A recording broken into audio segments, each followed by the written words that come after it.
Mengetik sandangan wulu dan sandangan cecak.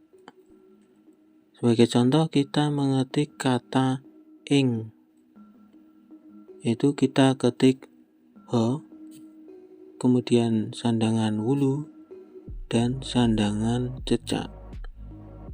Nah, ini terbaca ing. Masih ada kita jumpai penulisan sandangan wulu dan sandangan cecak yang tidak tepat. Contohnya seperti ini.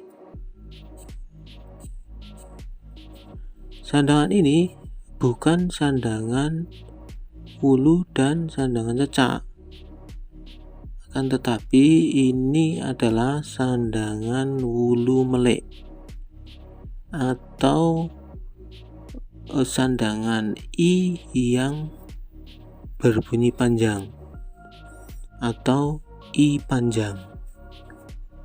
Untuk bahasa Jawa yang sekarang memang sudah tidak ada bunyi panjang, sehingga sandangan wulu melek ini sudah tidak pernah dipakai.